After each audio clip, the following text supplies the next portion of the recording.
자기의 헤드 스피드를 높이지 않고 비거리를 늘리는 방법. 오늘은 두 번째 시간입니다. 첫 번째는 볼을 드로우로 쳐라, 이것이었죠. 오늘은 비거리를 늘리는 두 번째 방법으로 스위스 팟으로 볼을 쳐라, 이렇게 말씀을 드릴 수 있겠습니다. 그래서 이 부분에 대해서 어떻게 하면은 스위스 팟으로 볼을 칠 수가 있는지, 스위스 팟이 무엇인지, 왜 그렇게 해야 되는지, 이 부분에 대해서 자세히 설명을 드리도록 하겠습니다. 스크린 보시겠습니다. 장타 치는 법. 스윙 스피드를 늘리지 않고 장타를 치는 두 번째 방법입니다. 장타를 내려면 볼을 스위스 팟에 맞춰라, 이것이 오늘의 주제입니다. 그래서 우선 우측에 있는 사진을 보시죠. 이것은 이제 우리 학교에 그 스크린 연습장을 찍은 사진입니다. 여기에서 나오는데 이제 비거리에 영향을 미치는 3요소가 다 나타납니다. 일반적으로 샷을 하게 되면은 맨 위에 캐리 거리가 나옵니다. 이 캐리 거리를 아는 것이 중요합니다.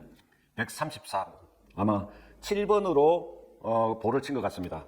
볼 스피드는 47 메다 퍼 세컨입니다. 그리고 그 백스핀이 6029, 그리고 발사각은 18도. 이렇게 이 세 가지 요소가 비거리의 3대 요소죠. 이 3대 요소가 어떻게 변하는지를 보면서 연습을 하시는 게 좋습니다. 그래서 오늘은 이 스위스 팟에 볼을 맞추게 되면은, 스위스 팟으로 공을 치게 되면은 비거리를 10 내지 20% 더 늘릴 수가 있습니다. 다음 장 보시겠습니다. 앞에서 스위스 팟으로 볼을 쳐라 했는데, 이 스위스 팟이 무엇일까요? 이제 이 차트에 나와 있죠. 클럽 페이스에 공이 맞았을 때 어떤 방향으로도 회전력이나 뒤틀림이 발생되지 않는 점, 그리고 무게 중심점이고 반발 개수가 가장 높은 점, 그리고 클럽 헤드의 에너지가 볼에 가장 잘 전달될 수 있는 점을 우리는 스위스 팟이라고 합니다. 밑에 사진 순서대로 제가 갖고 있는 클럽을 가지고 설명을 드리도록 하겠습니다. 일반적으로 여러분들이 이 스위스 팟을 잘 아실 겁니다. 이 스위스 팟은 클럽을 들게 되면은 이 클럽 중심점을 기준으로 해서 클럽이 도는 것이 아니라 무게 중심점이 스위스 팟이 되는 것이죠. 그래서 여기서 무게 중심점은 이 점으로 내려오는 것입니다. 그래서 이 점을 기준으로 해서 클럽이 좌로 우로 휘어지는 것입니다. 절대 클럽 샤프트를 중심으로 헤드가 회전되거나 뒤틀림이 생기지 않는다는 것.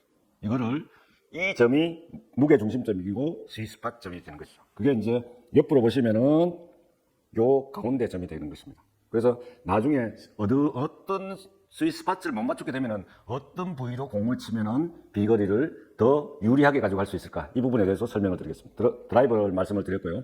다음은 아이언을 보시겠습니다. 이 아이언도 똑같습니다. 그래서 아이언 클럽을 들었을 적에 무게 중심점으로 내려오는 점이 스위스 팟이 되겠습니다. 그래서 여기 이제 스위스 팟이 조금 변성이 되어 있는데, 이 점이, 가운데 점이 스위스 팟이 되겠습니다. 아이언의 스위스 팟은 약간 클럽 전체에 비해서 약간 아래쪽에 무게 중심이, 이 솔 부분이 더 두껍기 때문에 클럽의 무게 중심이 약간 내려가 있는 특성이 있습니다.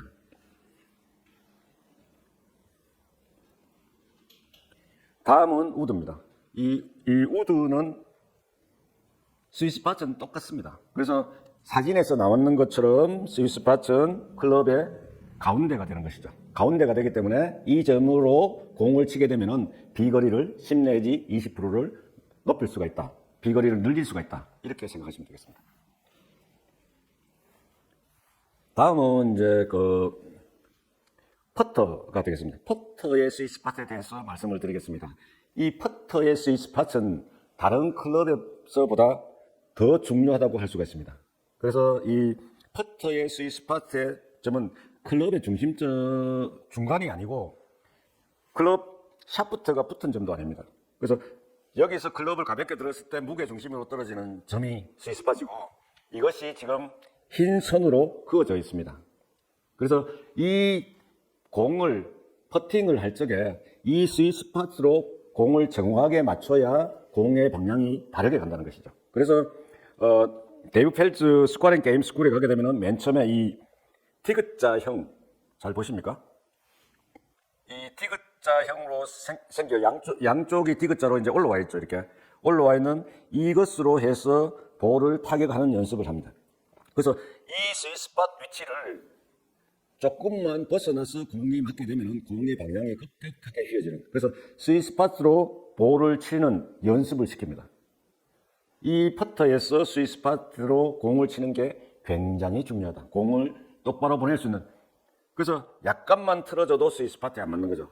그래서 이제 이 퍼터의 스윗스팟이 중요하다는 것을 여러분들께 말씀드리고, 이 사진도 조금은 이제 제가 키워서 보여드립니다. 그래서 이 디귿자가 아니라 양쪽에 볼 사이즈만큼 직경을 두고 양쪽에 스티로폴이나 다른 것을 이용해서 이렇게 디귿자 형태를 만들어서 연습을 하셔도 됩니다. 그래서 그림에서 사진에서 나오는 모양과 같은 형상이 되게끔 해서 스윗스팟으로 볼을 치는 퍼팅 연습을 하시면은 퍼터도 좋아지게 되겠습니다. 다음 장 보시겠습니다. 이것은 밑에 이제 그림에서 나왔듯이 그 그림에서 여러분들이 보실 수 있는 것처럼 임팩트 포인트 체크라는 것을 클럽 페이스에 붙이면 되는 것이죠. 그래서 맨 위에 나오는 드라이버가 각종 제품이 나옵니다. 이 제품들을 클럽 그 드라이버 페이스에다가 붙이고 공을 치게 되면은 이 사진에서 보시는 바와 같이 저렇게 파란 마크가 생기는 것이죠. 저 점이 내가 히팅한 위치가 되겠습니다. 그래서 스윗스팟에 맞는 것인지, 안 그러면은 안쪽에 맞는 것인지, 힐 쪽에 맞는 것인지, 토 쪽에 맞는 것인지 그 부분을 알 수 있는 것입니다. 다음에는 이제 아이언의 경우는 이렇게 생겼습니다. 이 부분들을 아이언에 부착을 하고 사진처럼 부착을 한 상태에서 공을 치게 되면 파란 점으로 공을 타격한 점이 확인이 됩니다. 그렇게 되면 그것이 어느 쪽에 내가 주로 많이 맞는 건지, 어느 쪽에 파란 점이 많이 생기는 건지, 이렇게 해서 자기 볼 구질을 파악하는 것이죠. 파악하고 그것을 스윗스팟으로 가져올 수 있는 방법을 찾으면 되겠습니다. 맨 밑에 나오는 것이 이제 그 퍼터의 포인트 체커가 되겠습니다. 다음 장 보시겠습니다.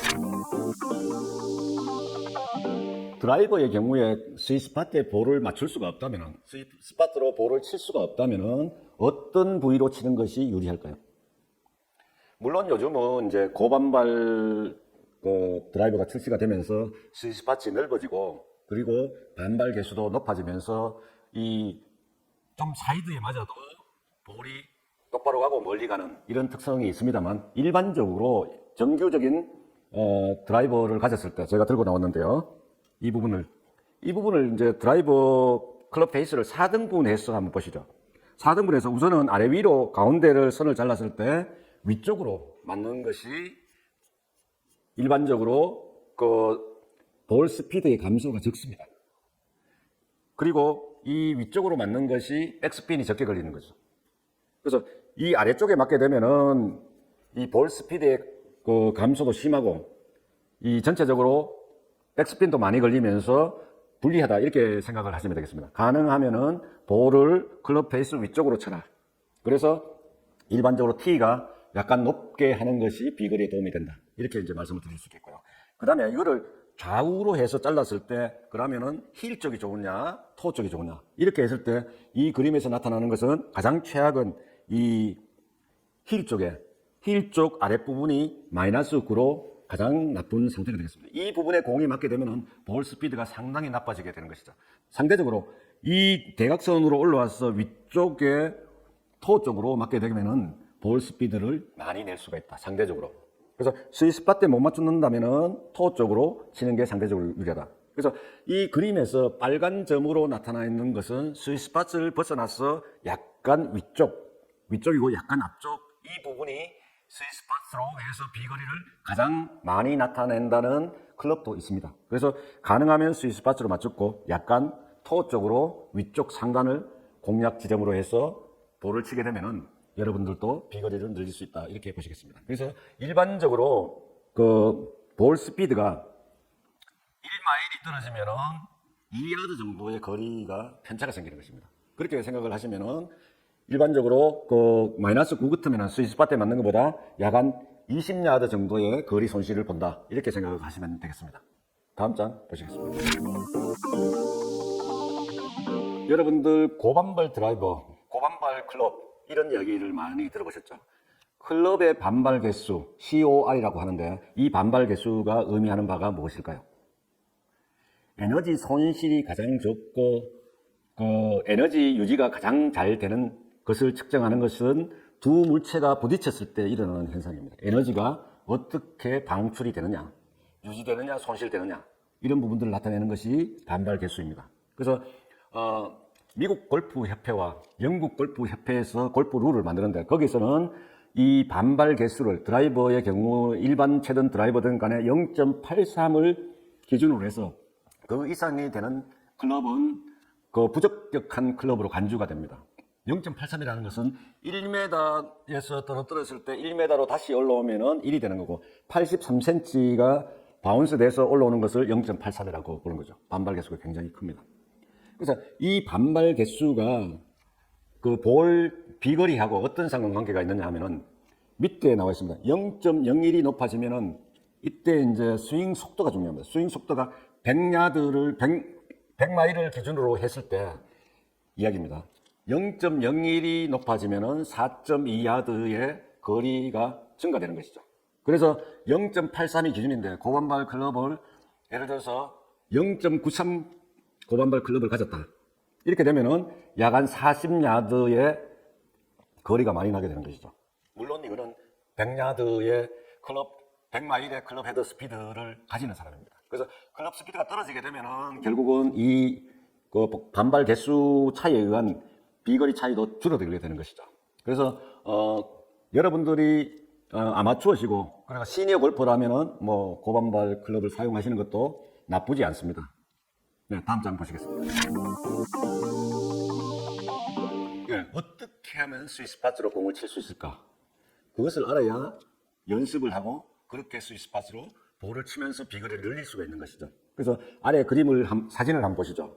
처음에 이제 그 스윙 리듬이나 밸런스를 유지할 수 있는 장비를 들고 연습하는 장면이 왼쪽 사진이고요.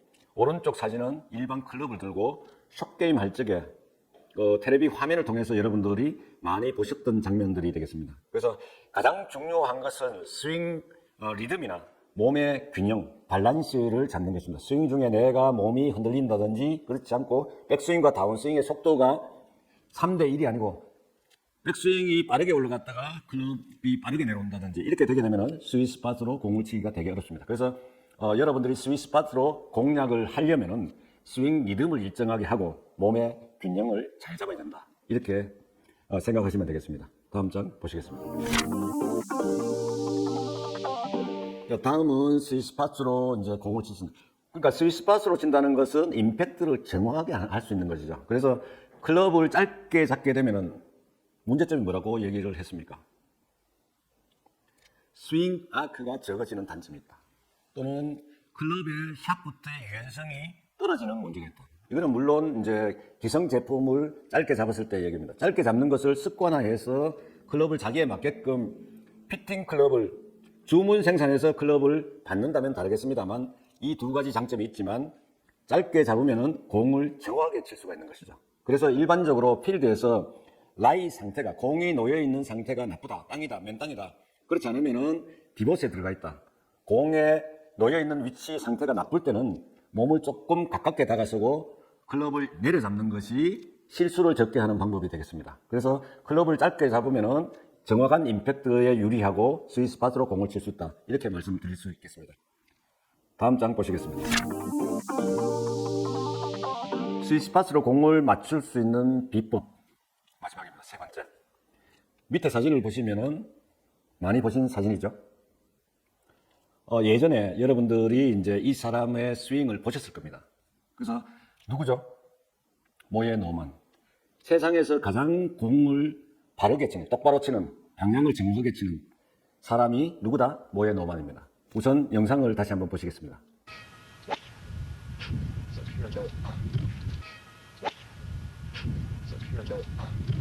영상을 보셨습니까? 네. 공을 똑바로 치는, 이 사람이 공을 똑바로 치는 비법이 뭘까요? 자세는 이상하지만 임팩트 시에 손목을 쓰지 않는 것이 이 사람의 특성입니다. 그래서 공을 똑바로 치기 위해서는 임팩트 시에 손목을 많이 돌리지 않는 것이 가장 좋은 방법입니다. 우측 사진을 보시죠. 팔로스로에서 피니시로 올라가는 동작에서 가슴 앞에 내 손이 있는 것입니다. 결국은 손목을 쓰지 않고 손의 회전과 몸의 회전이 같이 이루어졌다는 것이죠. 이것이 공을 똑바로 보낼 수 있는 방법입니다. 영상을 다시 한번 보시죠.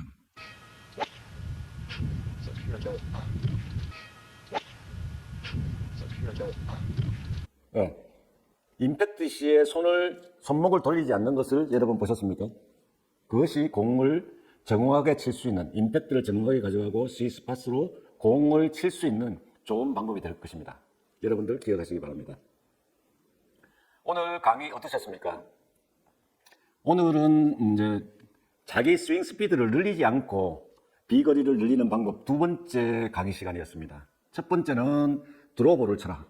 두 번째 오늘 강의 드린 것은 스위스파스로 공을 쳐라. 이 내용이 되겠습니다. 스위스파스로 공을 치게 되면은 결국은 비거리를 10 내지 20%를 늘릴 수 있다. 이렇게 이야기들을 하고 있습니다. 그래서 이 내용들은 뭐냐면은 비거리의 3요소를 잘 활용한 샷이 되겠습니다. 그래서 비거리 3요소는 볼 스피드, 볼의 발사 각도, 그리고 볼의 백스핀, 역회전이죠. 그렇죠? 이 세 개를 잘 활용한 샷을 하는 것이죠. 그래서 여러분들도 스크린 연습장에서 이 세 가지 숫자들을 잘 확인을 하시면서 연습하시면 비거리를 늘리는 데 도움이 될 것입니다. 다음 시간에는 본격적으로 파워 스윙 헤드 스피드를 높일 수 있는 방법에 대해서 여러분들에게 자세히 설명을 드리도록 하겠습니다. 고맙습니다.